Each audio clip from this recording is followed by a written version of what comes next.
nos corresponde el capítulo 1 de la primera carta de San Pablo a Timoteo. En el capítulo 1, el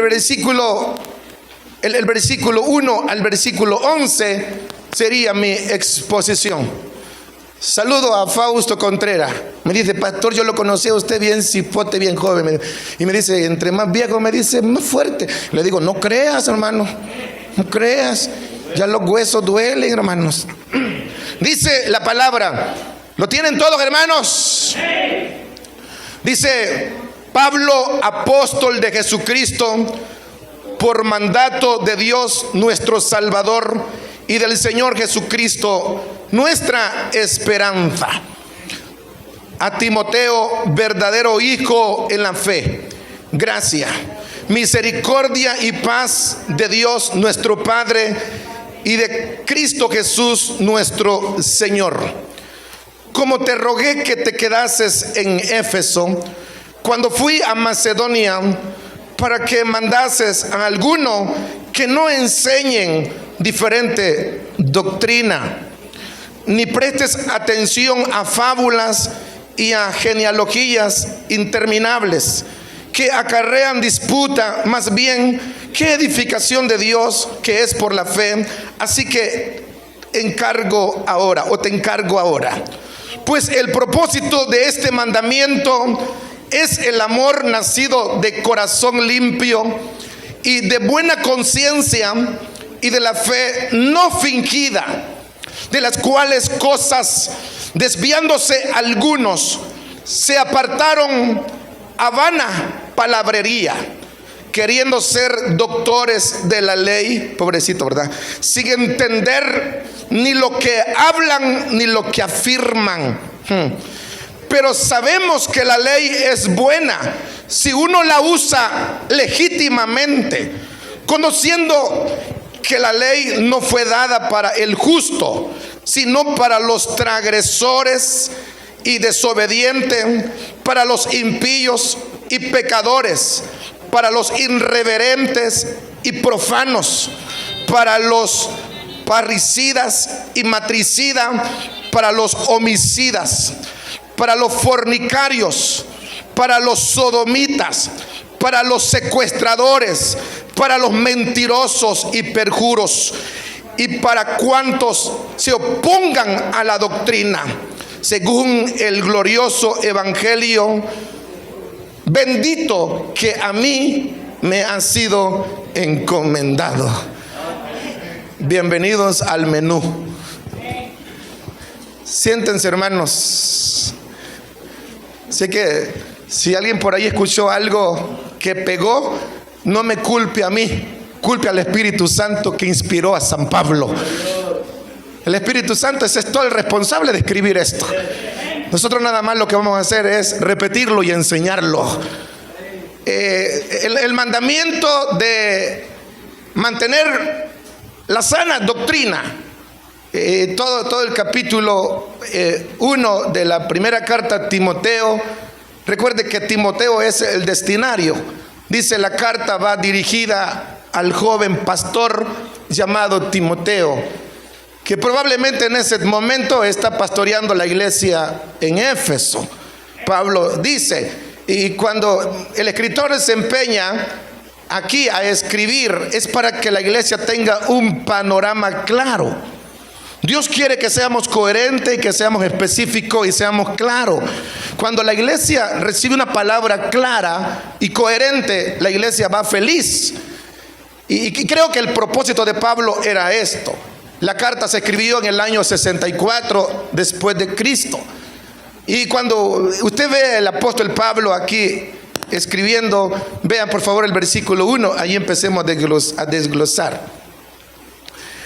Pablo, hasta ahí porque está la coma, no podemos seguir. Pablo habla de la personalidad del apóstol.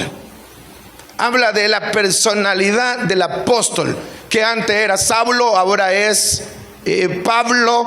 Y cuando los escritores hebreos y griegos escribieron acerca de la personalidad de Pablo, Y Pablo dice, un apóstol pequeño, hablaba de una estatura muy pequeña. Dicen los documentos de los griegos que Pablo era pequeño de estatura, un poco encorvado y calvo. Cuando termina a escribir, si usted ve a una persona por ahí un poquito encorvadita y peloncito de la cabeza y leyendo la Biblia, y usted dice, me parece que se parece con Pablo, de acuerdo a la analogía griega. Pero lo que Pablo era, pequeño de estatura, era grande en poder de Dios, hermanos. O sea, en el conocimiento era fabuloso. ¿Y saben ustedes por qué los árabes odian tanto a Pablo? Porque Pablo fue el único apóstol que internacionalizó el evangelio. ¿Lo pudieron decir conmigo? Pablo fue el único que internacionalizó el evangelio y proclamó el evangelio. Dicen los árabes y dicen los kurdos y los mismos musulmanes, culpa de ese encorvado pelón. Allá en Occidente hay evangélicos protestantes. O sea, culpa de ellos, porque en el último capítulo de Hechos a los apóstoles, Pablo dice que tuvo el último viaje venir a España a predicar. España tiene 4 horas en avión de aquí para allá. Por ahí cerca anduvo Pablo, ¿no? Pero gracias a Dios. Dice, ¿apóstol de qué? Apóstol de Jesucristo. Este sí es verdadero apóstol. Sí, porque fundó congregación. Aquellos se quieren llamar apóstol y tienen un año de ser creyente. Ay, no me hagan reír ustedes, hermanos, que apenas son cristianos y ya quieren serse predicadores, hermanos. Qué horrible, ¿verdad? Y dice, apóstol de Jesucristo, ¿por mandato de quién? De Dios, nuestro Salvador, y del Señor Jesucristo, nuestra esperanza. Fue Dios quien eligió a Pablo. Bendito sea el Dios de Pablo que lo eligió a predicar.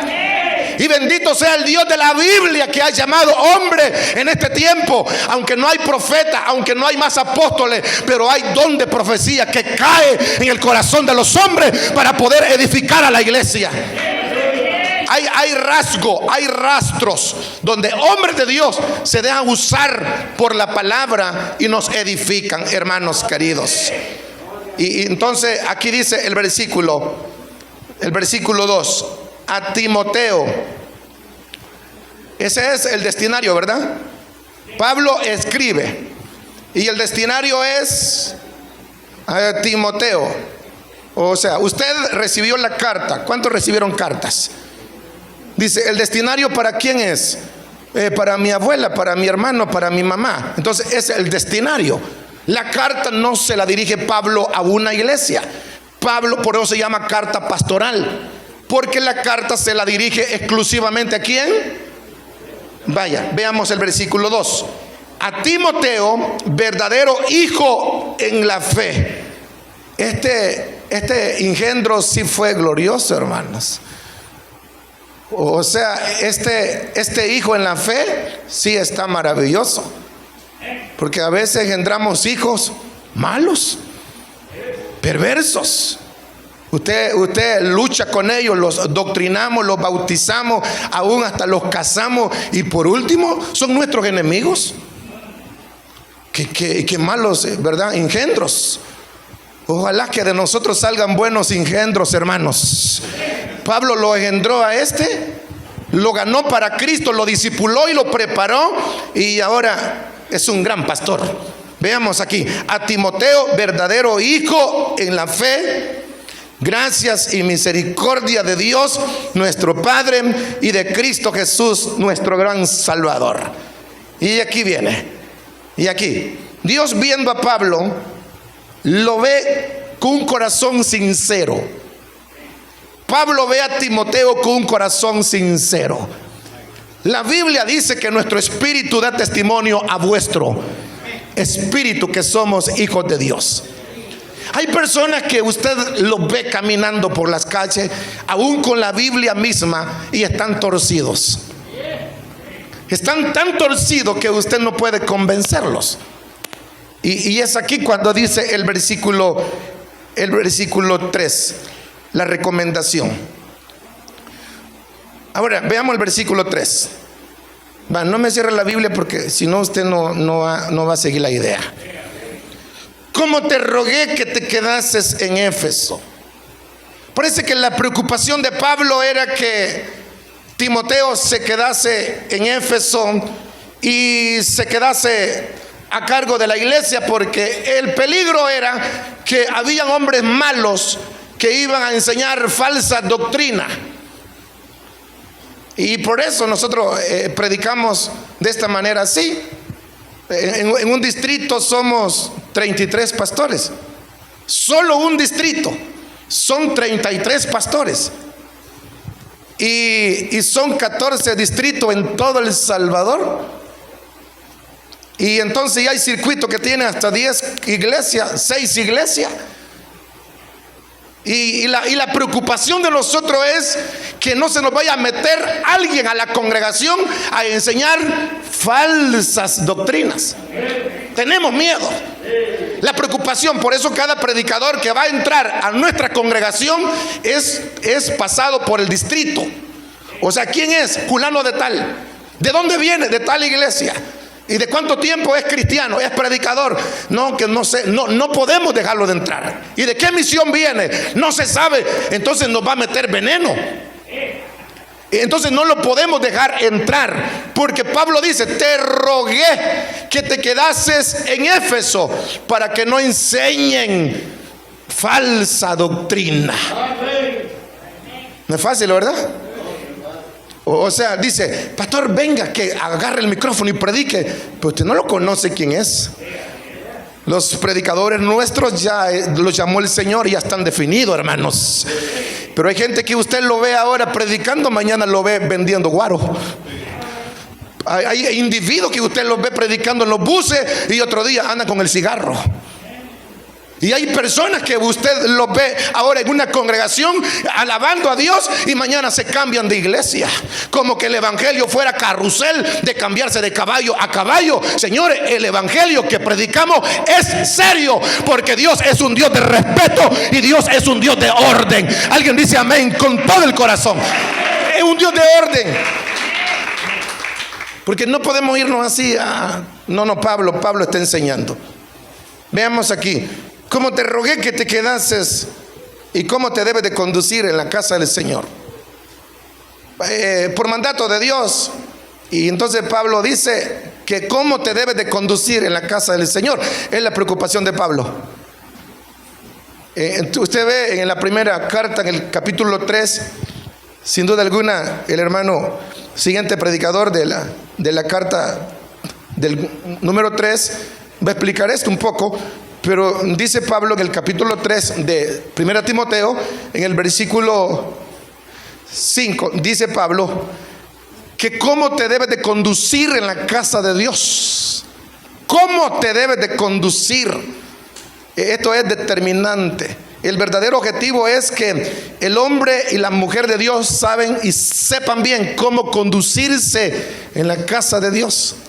Porque ahora hay un desorden horrible en la casa de Dios, en las congregaciones. Desde un pastor que entró en motocicleta al púlpito. Ustedes vieron ese video, ¿verdad? Famoso predicador que entra en púlpito. Otros ya entran en caballo a la congregación y la gente aplaudiendo. Y ahí tuvimos un problema con un pastor una vez, porque en un evento trajo jinetes montados a caballo y cantando alabanza. ¿De dónde ustedes aprendieron eso? ¿Acaso no es el mundo? ¿De dónde ustedes aprendieron eso? ¿Acaso no es jaripeo? Señores, la iglesia no es cualquier trapo que usted lo va a agarrar como andrajo y lo va a destruir. La iglesia es el cuerpo de Cristo y Cristo es la cabeza de la iglesia. Eso es maravilloso entenderlo. Pablo dice: te ruego que debes de conducirte en la casa del Señor honestamente. Y dice el versículo aquí. Y miremos, siendo Timoteo pastor, y aquí Pablo les explica. Y dice Pablo: como te rogué otra vez que te quedases en Éfeso cuando fui a Macedonia, para que mandases a algunos, a los predicadores, ¿verdad? Algunos que no enseñen diferente doctrina, porque la doctrina tiene que ver con nuestra salvación.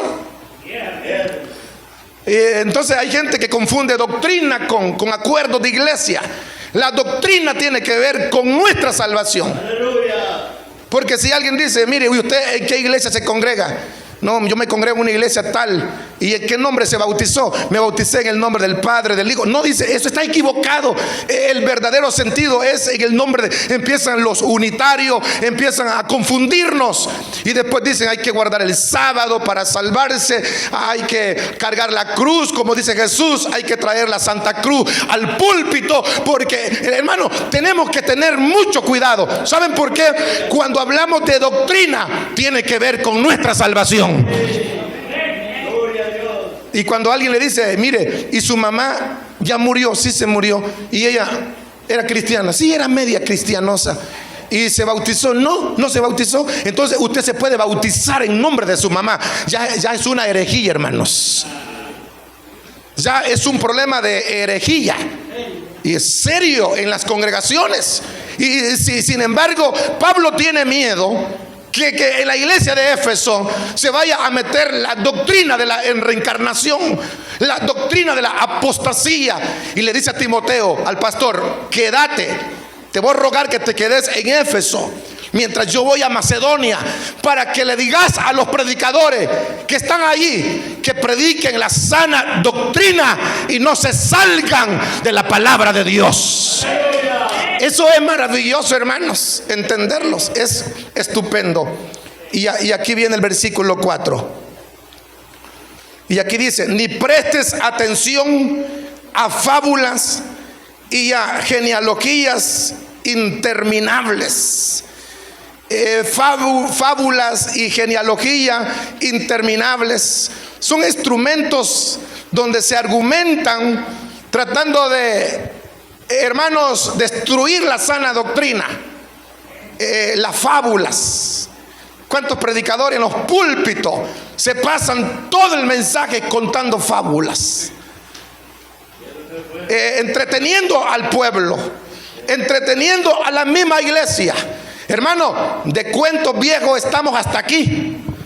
De fábula estamos aburridos.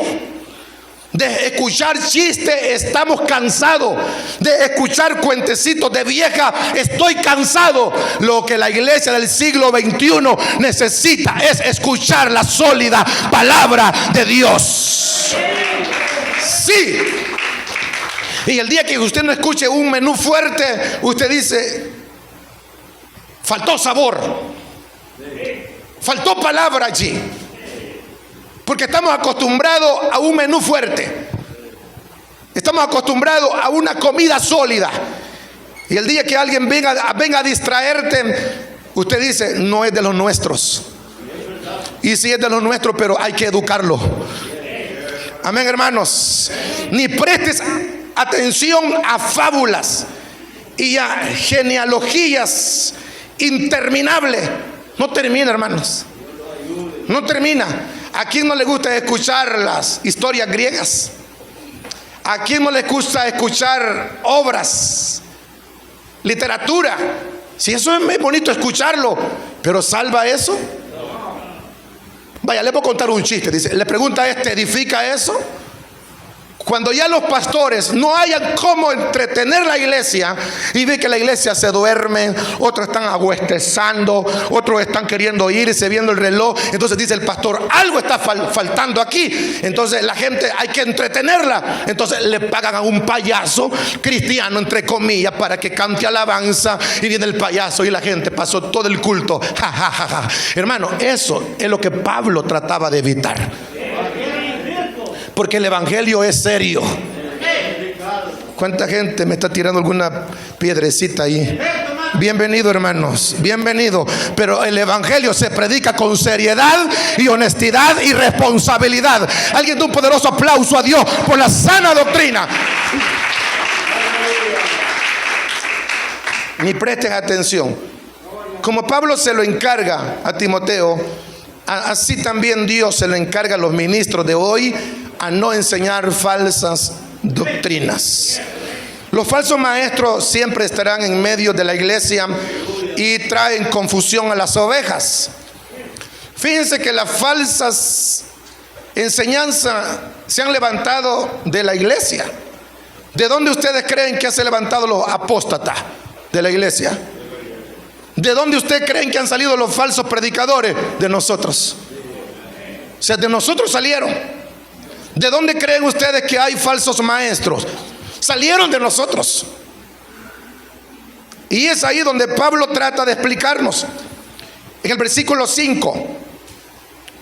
Ven el versículo 5. Te encargo ahora, dice el 4. Ahora, es una orden y punto. Hermanos, cuando ya su pastor está fuera del límite, se está saliendo de sus bases bíblicas, tenemos todo el derecho de preguntarle a sola: pastor, explíquenos esto, por favor. Miembros de iglesia tienen todo el derecho de hacerlo. ¿Saben por qué? Porque es un encargo de Dios. Porque a Dios nos va a pedir cuenta por el rebaño. Viene el versículo 5. Pues el propósito de este mandamiento es el amor nacido de corazón.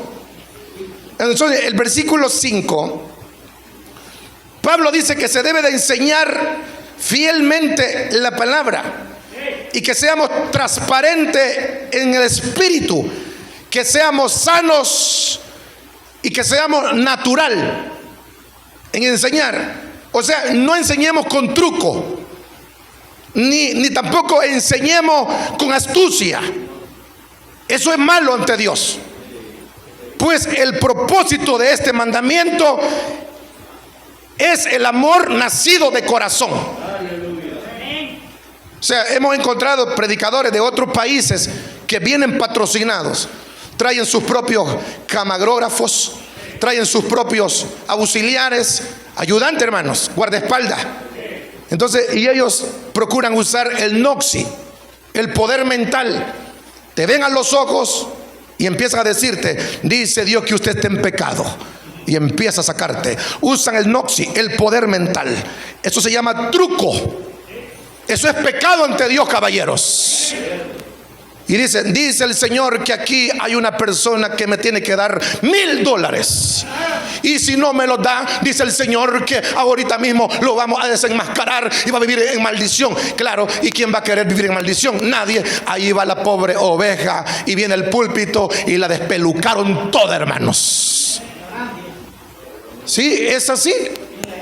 Nosotros no caemos porque ya tenemos palabra. Pero hay gente en otros países que cae en esto, hermanos, por la falta de palabra. Porque el evangelio no es con truco. Y por eso que en muchos testimonios se descubrió la falsedad de predicadores. Testimonios públicos de una señora que andaba en silla de ruedas y le reclamó al evangelista y le dice: ¿y cuándo me vas a pagar mi aguinaldo?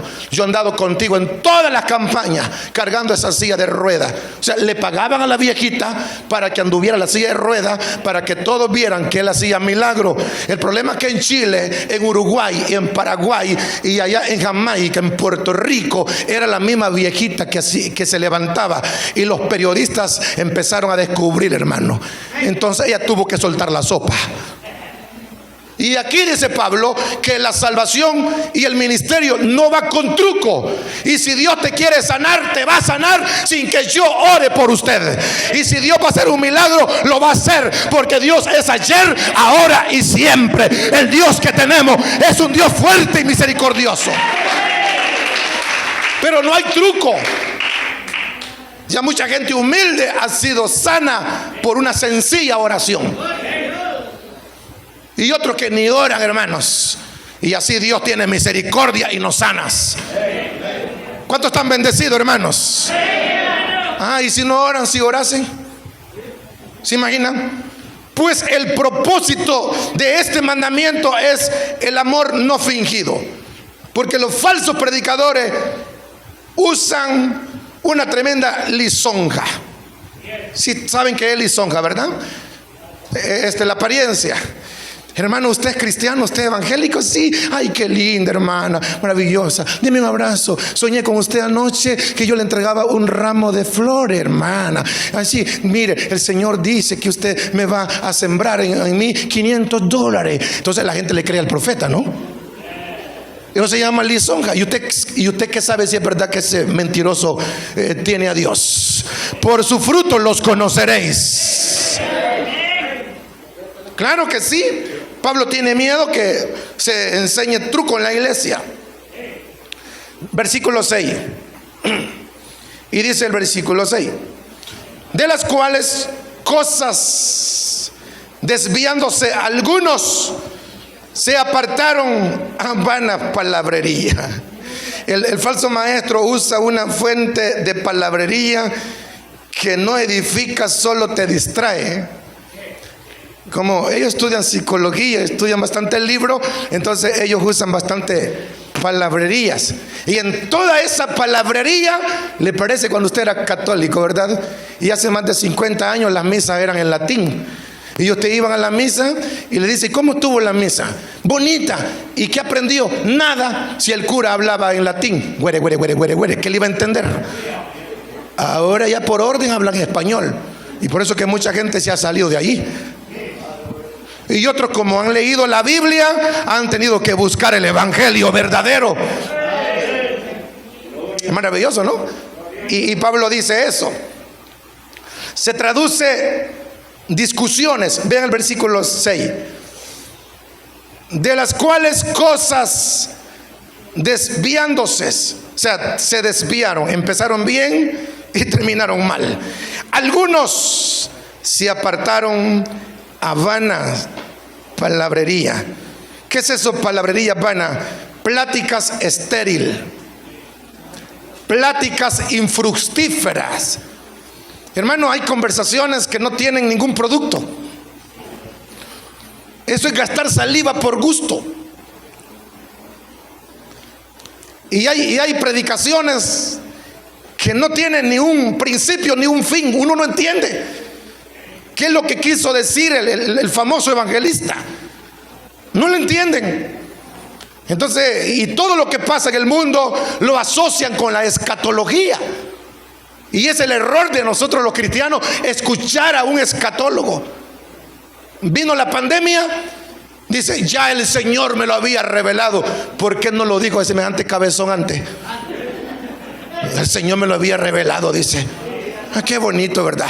Después del susto, dice, aparecen los falsos. Después un maremoto en Asia y un terremoto en Nueva York. Yo ya lo había presentido de parte del Señor. ¿Por qué no llamó a los medios de prensa y al presidente que Dios le había revelado? Es que son falsos, es que son mentirosos, hermanos. ¿Quieren echarnos a la bolsa? Sí. Y ahora el problema con el nuevo sistema financiero en El Salvador, lo comparan con el segundo cuerno del anticristo. Lean bien, señores. Estudien bien escatología, por favor. Lean bien la palabra. Los famosos predicadores dicen: en Occidente, desafortunadamente en El Salvador, se levanta un cuerno del anticristo. Estudien bien, señores. Vayan a las universidades a estudiar. Lean bien la Biblia. No estén coincidiendo, no estén comparando cosas. Eso no es lo que dice la Biblia. El problema está cuando los cristianos no somos bien formados. Ahí vamos creyendo. Es verdad, dice. Ahí viene el anticristo. ¿Por dónde viene? Por Jocoro, dice. Ay, hermanos, por favor, hermanos. Y todo le creemos. Y ahora el Bitcoin, dice, el anticristo. Ay, hermanos, por favor. Les pido a estos escatólogos que estudien bien la profecía. ¿Por qué? Porque eso es lo que dice Pablo aquí. No confundan a las ovejas. Famosos predicadores que le aconsejo que no los sigan, hermano. Bloquean los de Facebook. Hay gente que ya no puede ni dormir pensando en eso. Que viene el fin del mundo, pastor. ¿Y quién dice? Julano dice. Si ese ni creyente es. Primero, ni se congrega en ninguna iglesia. Allá en Estados Unidos, de iglesia en iglesia, buscando chance. Si fuera siervo de Dios, tuviera un gran ministerio. Pero no es nada. En Facebook cualquiera puede ser pastor. En las redes cualquiera arma un disparate y nos confunde. El versículo 6, Pablo dice, señores, de las cuales cosas, desviándose alguno, se apartaron a vana palabrería. Ahora, que los motivos más grandes de Pablo era la preocupación de que entraran falsos predicadores. El versículo 7, por favor. Queriendo ser doctores de la ley, y me da chiste porque, pobrecito, queriendo ser doctores de la ley, sin entender ni lo que hablan ni lo que afirman. Ahí les van pequeños apostolitos. Ahí les va la idea. Y dice el versículo 7, los maestros falsos querían